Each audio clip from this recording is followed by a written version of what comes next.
You're listening to the Back Porch Talk podcast. Danny and Jason had many discussions and debates on the back porch while making pivotal investment moves with assets. That's right, with trading cards. They welcome you to the back porch and right into those discussions about current sports news with a fresh and unique twist. So come on and join us.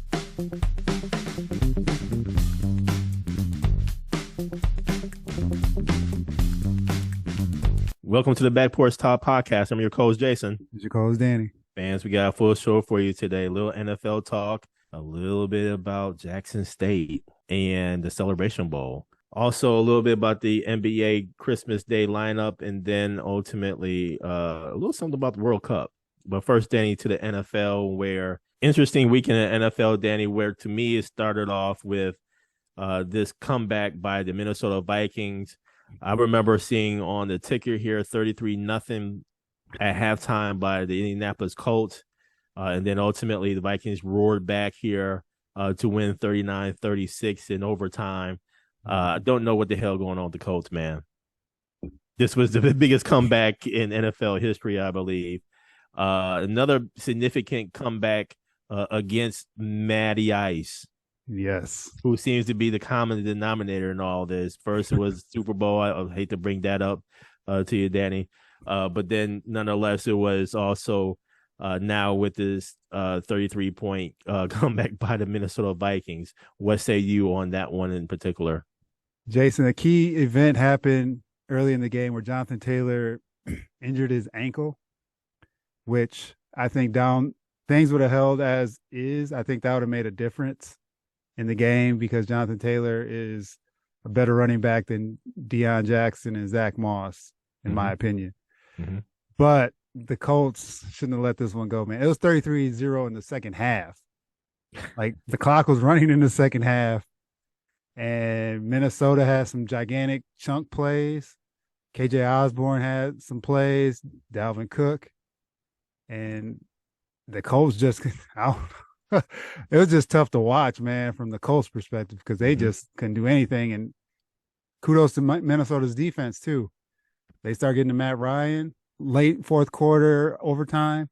They blitzed him, and he couldn't get the ball off. Another comeback win by the Minnesota Vikings, man. They have 9 lives, 15 lives, whatever you want to say, man. They just don't quit. And, again, if they get down to playoffs, is this something else where a team has to keep that in the back of their mind that, hey, this team won't quit and they may come back on us? Well, Danny, you know, the first thing that came to mind when I first saw the score, 33-0, I was like, Minnesota Vikings, this fool's gold. Mm-hmm. We've seen the storybook before or a similar storybook before, and where Minnesota has really done well regular season, but once they get into the playoffs, they are who we thought they were. Interesting move here by the Minnesota Vikings for the comeback. Another interesting game Monday night to me, Danny, was Green Bay Packers winning 24-12 against the Los Angeles Rams. Dobbs, 5 catches for 55 yards. Aaron Jones, 17 carries for 90 yards. Aaron Rodgers, 22 for 30, 229 yards, a touchdown and a pick. But nonetheless, the Green Bay Packers prevail here, and they keep their playoff hopes alive. It's a long shot. Baker Mayfield for the Rams, 12 for 21, 111 yards, touchdown, a pick. I mean, this was just a blah game. I ended up watching some of the Bucks New Orleans Pelicans game, quite honestly, man. Yep.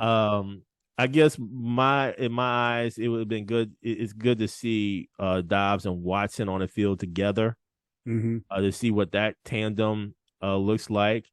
Right before the game, the Green Bay Packers waived Sammy Watkins, Randall Cobb, and it makes an Alan Lazard, and it makes. But I'll just say this, Danny, I'm not impressed with Alan Lazard here, man. 1 catch, 7 yards. He's supposed to be dubbed the number 1 receiver, and just haven't really seen a whole lot of him being number 1, quite frankly. I've seen that Dobbs-Watson connection more so than anything. So I think that's the future moving forward. What say you? Another person to call out here is A.J. Dillon, who had 2 touchdowns in this game and It's hard to tackle those big boys in this cold, man. It was Mm-hmm. cold in Green Bay Monday night. And this is where AJ Dillon can shine because they have two of their last three are at home with Mm-hmm. Minnesota and Detroit coming to to Lambeau. But they have a game against Miami this weekend. So this one may do them in because Miami they have something to play for because they're Yeah. playing for their playoff lives as well. Mm-hmm. So it's not a game where they can just go down there and just run all over Miami.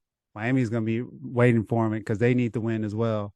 So Mm-hmm. I'm looking forward to that game on Christmas Day. But the Rams are depleted. Green Bay shouldn't have lost this game. We'll see what happens next week.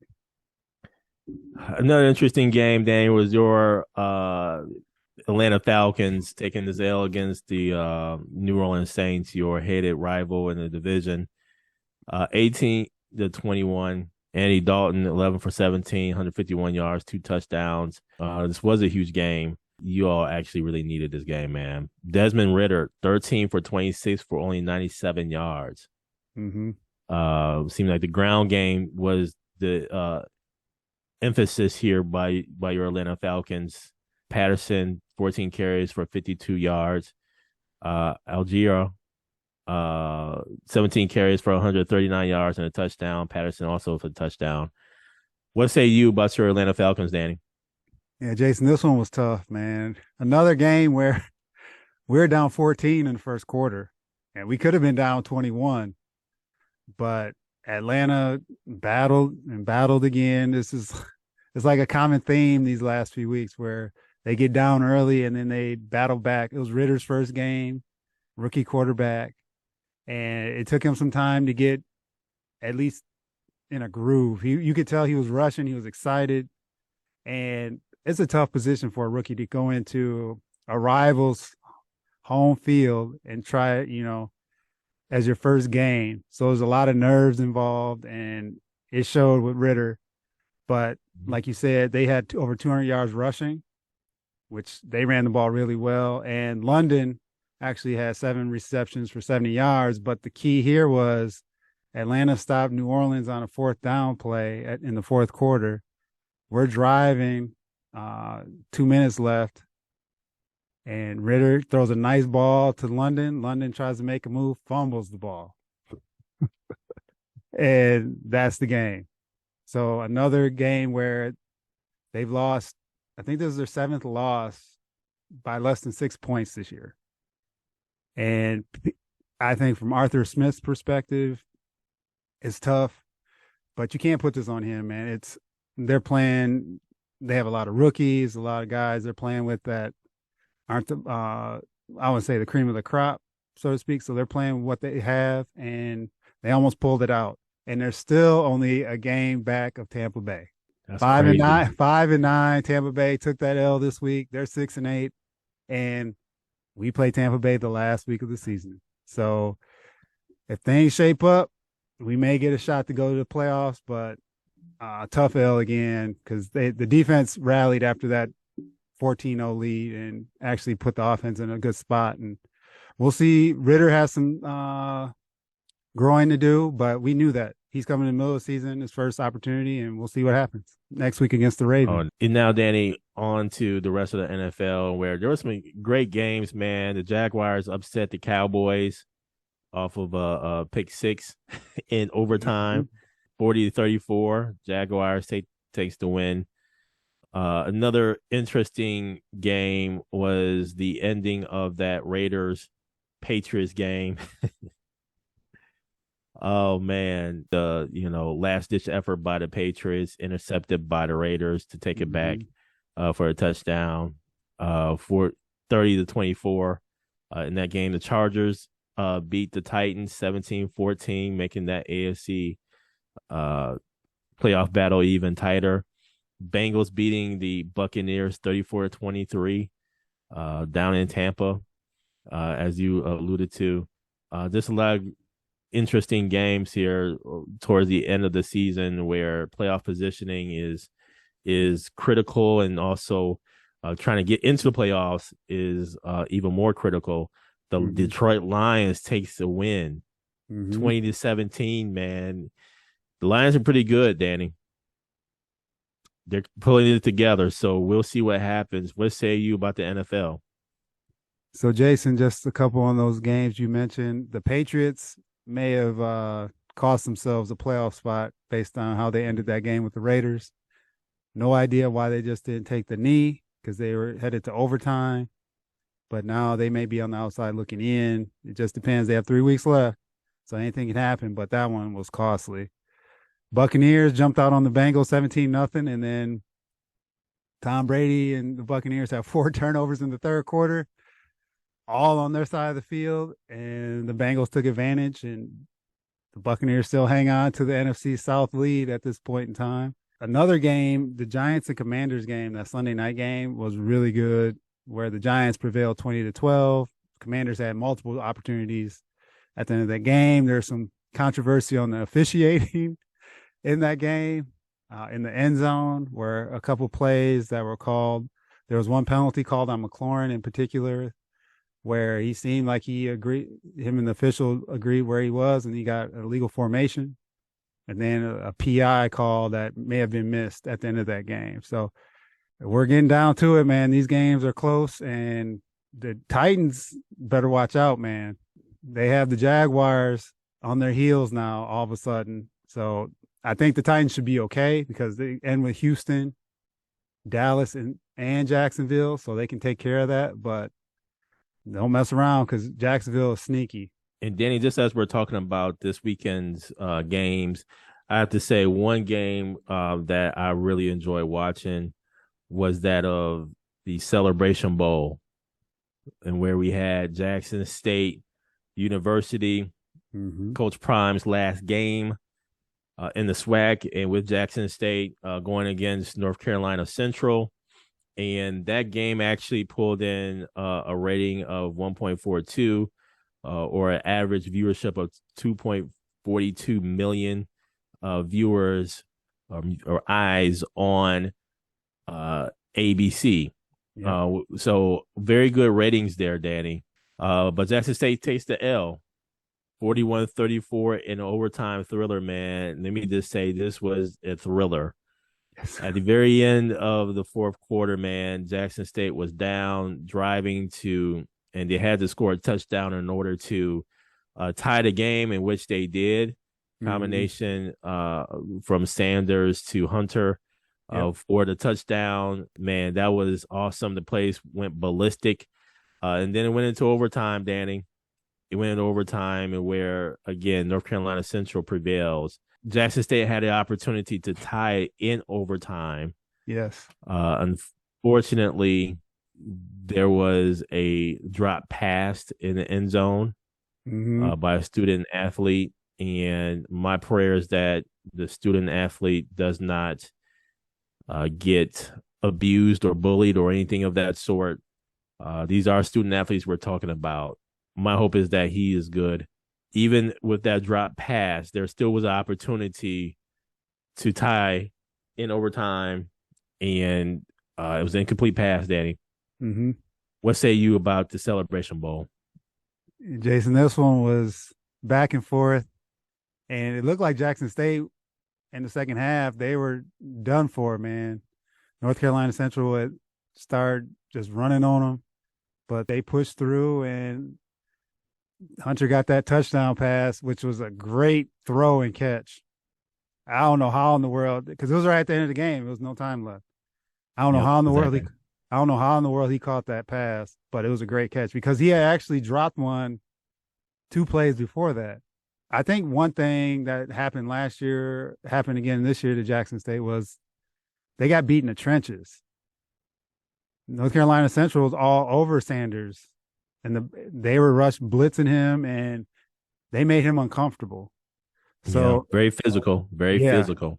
They brought it this past week, and that's where I think they won this game because they put a lot of pressure on them, and they won in the trenches. So it wasn't like Jackson State was in the first half. Jackson State was comfortable, but in that second half, they brought the heat, and ultimately that cost Jackson State in the end. And like you said, that pass, it was right in his hands, and he dropped it. And like you said, hopefully he gets past it because that's tough, man. because that could have Mm-hmm. tied the game, and you don't know what could have happened after it. But Mm-hmm. all in all, great season for Jackson State. Congratulations, North Carolina Central, on a great season as well. And Danny, another game that I watched was the finals in the World Cup. And oh boy, what a game, man. What a match. Argentina wins on penalty kicks against France. Messi, he scores on a penalty 23 minutes in, and he also scored with 108 minutes into the match here. But this was just an awesome game to watch, Danny. My understanding is that obviously Lionel Messi is considered one of the best of all time. Arguably, Mm-hmm. he was looking for a World Cup to add to his list of accomplishments. And so this was something that he was missing against Mbappe, who is coming, man. He is one that is really a young lion, I would say. Okay. Mm-hmm. My understanding is that Messi would be considered Michael Jordan, Mbappe would be considered LeBron James. Mm-hmm. And Mbappe, though, he has a World Cup already on his trophy case. Well, whereas Messi has all these other accolades except the World Cup. And so the battle back and forth between Argentina and France was, oh my gosh, it was so good. The first half, Argentina was very aggressive, ultra aggressive, even defensively, and they were up 2-0, 2-0. Mm-hmm. And second half, man, Mbappe just started to take over, man. Had first a penalty kick at the 80th minute, and then a minute later scored a goal to level to level it. And so, man, this is just going back. And then Argentina scores, Messi scores at the 108th minute, make it 3-2. And then 10 minutes later, off a penalty, Mbappe scores to tie it up, to make it level. And so this was considered one of the best, if not the best, World Cup final in history. And I had the pleasure of watching this, and where Argentina wins on penalties 4-2. And again, man, this is an awesome display of soccer or football. And I would have to say this, Danny, soccer in the grand scheme of things is a lot bigger than US football, hands down. I saw people crying in the stands before the match even started. Mm-hmm. And just how they are tied into their country. Yep. It's on a whole different level, man. Whole Yes. different level. So congratulations to Argentina, Lionel Messi, and all the rest of the Argentina team here. And congratulations to France for Mm-hmm. making it back to be to at least have a chance to repeat as World Cup champions. And now, Danny, on to the NBA with the Christmas Day lineup.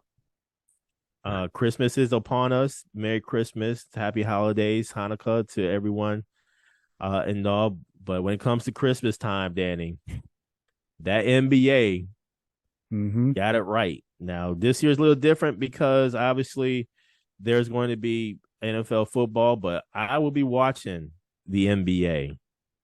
Yep. Christmas Day lineup starts first with the 76ers against the New York Knicks, 12 o'clock game, Eastern Standard Time game.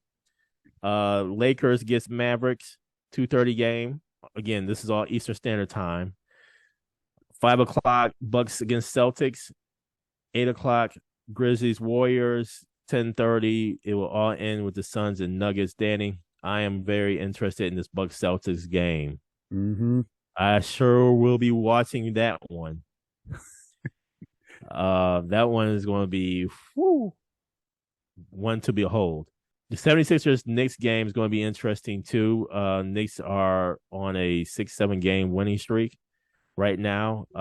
They are right there standing wise with the 76ers. So this is going to be a very intriguing game to start things off, Danny. What say you? Yeah, Jay, this lineup definitely good. 76ers and Knicks are in the top, almost top half of the Eastern Conference. So it makes it a very competitive game. The Lakers, Mavericks, we'll see now with AD being hurt. That one takes a different view as far as what it'll look like and if LeBron and Russ Westbrook are going to play as well. So we'll see how that impacts that game. Bucks Celtics is the one I want to see.